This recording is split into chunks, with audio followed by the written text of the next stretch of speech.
ওই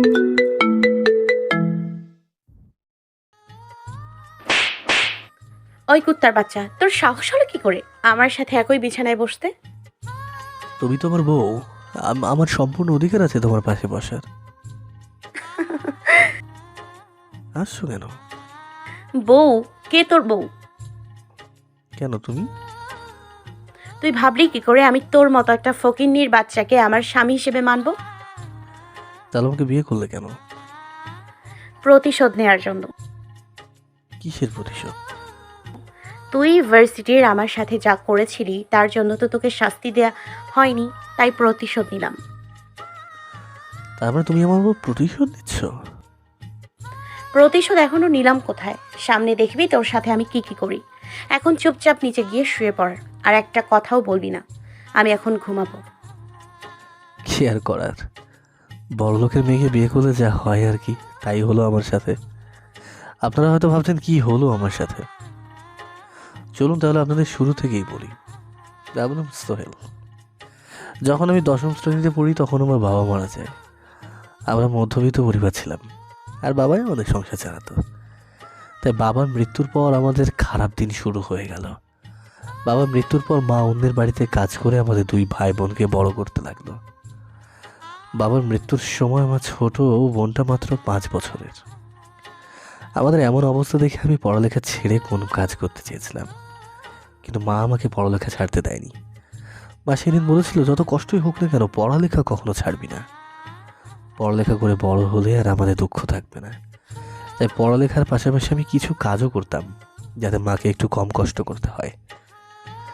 দেখতে দেখতে আমি ইন্টার শেষ করে ভার্সিটিতে ভর্তি হলাম। ভার্সিটিতে প্রথম দিন আমি আমার ক্লাসে যাচ্ছিলাম, তখন হঠাৎ করে কোথা থেকে যাবি একটা মেয়ে এসে আমার সাথে ধাক্কা খেলো। ওই ছোট লোকের বাচ্চা, তুই আমাকে ধাক্কা মারলি কেন? না, আমি তো ধাক্কা মারিনি, আপনি তো আমাকে ধাক্কা মারলেন। কত বড় সাহস আমার মুখে মুখে কথা বলিস! দেখে তো মনে হয় কোন খ্যাতের থেকে উঠে এসছিস। দেখেন, ভালো মতো কথা বলুন। বলবো না। কি করবি তুই? আপনাকে দেখে তো মনে হয় আপনি কোনো বড়লোক ঘরের মেয়ে, কিন্তু আপনার কথা শুনে তো মনে হচ্ছে না আপনি কোনো সভ্য ঘরের মেয়ে। কি? তুই আমাকে অসভ্য বললি? ঠাস ঠাস করে দিলাম। সে কখন থেকে দেখছি আপনি বিনা কারণে আমাকে মেরে যাচ্ছেন। আমি আপনাকে কিছু বলছি না দেখে আপনার যা ইচ্ছে আপনি আমার সাথে তাই করতে পারেন না কিন্তু। তোর কত বড় সাহস, তুই আমাকে থাপ্পড় মারলি? বেশ করেছি, মেরেছি, দরকার পড়লে আরও মারবো। তোকে আমি দেখে নিব। আমি ইউনিভার্সিটিতেই আছি, যত ইচ্ছে দেখে নিয়ে আন। মেয়েটা আমার সামনে থেকে চলে গেল। আমিও আমার ক্লাস খুঁজে আমার ক্লাসে চলে আসলাম। আমার ক্লাসে এসে আমি বসে রয়েছি। সবাই আমাকে দেখে হাসছে। তারা কেন হাসছে তা আমিও জানি। তারা হাসছে কারণ আমার পোশাক দেখে। এখানে যারা আছে সবাই বড় লোক, সবাই ভালো ভালো পোশাক পরে এসেছে, কিন্তু আমি তো ওদের মতো বড় লোক না, তাই আমি সাধারণ পোশাকই পরে এসেছি। আমি ক্লাসে ঢুকে একজনের পাশে বসতে, সে নাক ধরে এমন ভাব করলো যে আমার শরীর থেকে হয়তো দুর্গন্ধ বের হচ্ছে।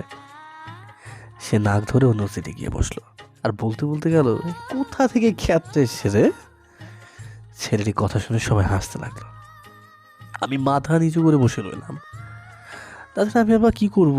আমি তো ওদের মতো বড় লোক না যে ওদের কথার উল্টো জবাব দেব। একটু পর ওই মেয়েটি আমাদের ক্লাসে ঢুকলো।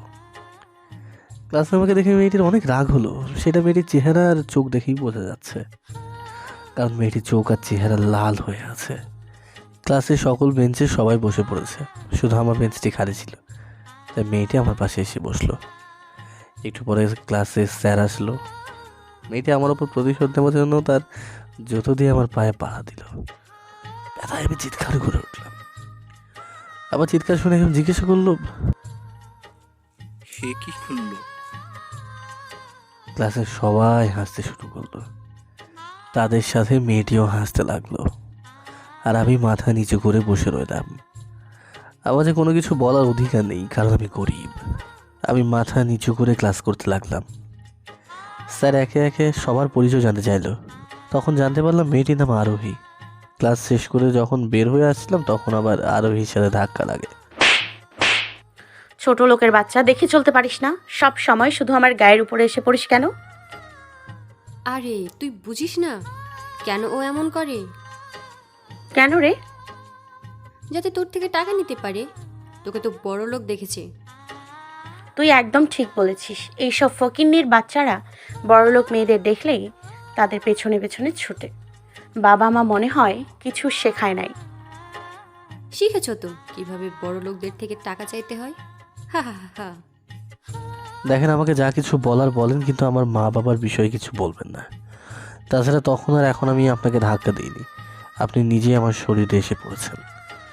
কথাটা বলেই আমি চলে আসলাম। বাবা, খ্যাতের মুখ থেকে তো দেখি কথাও বের হয়। আরে দেখে ছোট লোক মনে হলে কি হবে? কথার ভারে মনে হয় কোন বড়লোকের ছেলে। ঠিক বলেছিস, দেখে তো মনে হচ্ছে মন ভরা অনেক দিমাগ। ওর দেমাগ যদি আমি মাটিতে না মিশিয়ে দিয়েছি তাহলে আমার নামও আরোহী না। তুই ওর সাথে কি করবি? দেখতে থাক কি করি। আচ্ছা। তারপর আরোহী ওর গাড়িতে করে বাড়িতে চলে গেল। আমিও আমার বাড়িতে চলে আসলাম। বাড়িতে এসে ফ্রেশ হয়ে বসে রইলাম, কারণ আমি আমার পিচ্ছি বোনটাকে ছাড়া কখনো খাবার খাই না। পিচ্ছিটাও আমাকে ছাড়া কখনো খাবার খায় না। আমার বোনের নাম শ্রেয়া। পিচ্ছিটা স্কুল থেকে আসার পর একই সাথে খেতে বসলাম। খাওয়ার মতো তেমন কিছুই নেই, শুধু ভাত, আলু ভর্তা আর ডাল। খাবার খাওয়ার সময় দেখলাম পিচ্ছিটার মনটা খারাপ। কি রে, মন খারাপ কেন? হ্যাঁ, কি হয়েছে? স্যার বকছে কেন? স্কুলের বেতন দিতে হবে কিন্তু মা এখনো আমাকে টাকা দেয়নি। ও, আর কতদিন সময় আছে? 2 দিন। মা, তুমি আমাকে বলবে না ও স্কুলে বেতন দিতে বলেছে? তোর তো এখন কত টাকা লাগে, তাই ভাবলাম তোকে বলে কষ্ট দিব কেন, আমি টাকা দিয়ে দেব। কিন্তু যাদের বাড়িতে কাজ করি তারা মাসের শেষ হয় নাই, দেখ আমাকেও এখনো টাকা দিচ্ছে না। তাই কি? আমাকে তো একবার বলবে কত টাকা লাগবে। 5,000 টাকা। এত টাকা কেন? অনেক মাসের টাকা দেওয়া হয় নাই, তাই জমা হতে হতে এত টাকা হয়ে গেছে। ভাইয়া, স্যার বলেছে 2 দিনের মধ্যে টাকা না দিলে আমাকে স্কুল থেকে বের করে দিবে। তুই চিন্তা করিস না, আমি যেভাবেই হোক টাকা জোগাড় করে এনে দেবো। আচ্ছা। খাবার খেয়ে উঠে গিয়ে ঘরে গিয়ে বসলাম আর ভাবতে লাগলাম এতগুলো টাকা দিয়ে কী করে জোগাড় করবো। যেখানে ছাত্র পড়ায় সেখান থেকেও তো টাকা এখন দেবে না। এখন মাত্র মাসের 15 দিন হয়েছে। কি করবো মাথায় কিছুই আসছে না। বোনের স্কুলে টাকাগুলো না দিলেও তো হবে না। এইসব ভাবতে ভাবতে ছাত্র পড়াতে চলে গেলাম। ছাত্র পড়িয়ে যখন ফিরছিলাম তখন ভাবলাম একটা রিক্সা নিয়ে বের হলেও তো কিছুটা আয় হবে। সেইগুলো আর মার কাছে যদি কিছু টাকা থাকে সেইগুলো মিলিয়ে এই যাত্রায় পিচ্ছিটা স্কুলের বেতনটা দিতে পারবো। যা ভাবা সেই কাজ। একটা পরিচিত কাকার কাছ থেকে একটা রিক্সা ভাড়া নিয়ে বেরিয়ে পড়লাম। কাকার বাসা আমাদের বাসার পাশেই। তিনি সবাইকে রিক্সা ভাড়াতে চালাতে দেয়। আমি রাত 12টা পর্যন্ত রিক্সা চালিয়ে বাড়িতে আসলাম। কি রে, এত সময় কোথায় ছিলি? জানিস তোর জন্য কত চিন্তা হচ্ছিল। একটা নতুন কাজ পেয়েছি, সেটা করতে করতে তো দেরি হয়ে গেছে। কি কাজ? সেটা তোমায় জানতে হবে না। এখন বলো, শ্রেয়া খেয়েছে? ওই কি তোকে ছাড়া কখনো খাই? কোথায় ও? দেখ, ঘরে তোর ওপর রাগ করে বসে রয়েছে, তুই ওকে নিয়ে খেতে আয়। আচ্ছা, আমি ওকে নিয়ে খেতে আসছি। আমি ঘরে গেলাম। কিরে, খাসনি কেন? কিরে, কথা বল। তোমার সাথে কোনো কথা নেই। কেন? তুমি এত সময় কোথায় ছিলে? জানো আমার কত খিদে লেগেছে। তো স্কুলের টাকা জোগাড় করতে গিয়েছিলাম, আর খিদে লেগেছিল, খেয়ে নিতি। তুমি জানো না আমি তোমাকে ছেড়ে কখনো খাই না। নে, হয়েছে হয়েছে, এখন কান্না বন্ধ কর। আমার অনেক খিদে লেগেছে, চল খেতে যাই। আচ্ছা চলো। তারপর পিচিটাকে সাথে করে নিয়ে খেতে চলে আসলাম। খাওয়া শেষ করে একটু ঘুমিয়ে পড়লাম। পরের দিন প্রতিদিনের থেকে আজকে একটু বেশি সকালে উঠলাম। সকালে উঠে রিক্সাটা নিয়ে কিছু সময় চালিয়ে বাসায় এসে তৈরি হয়ে ভার্সিটিতে চলে গেলাম। ভার্সিটিতে যেতেই দেখলাম আরোহী ওর বন্ধু বান্ধবীদের সাথে বসে বসে আড্ডা দিচ্ছে। আমি আমার মতো ক্লাসে চলে আসতে লাগলাম।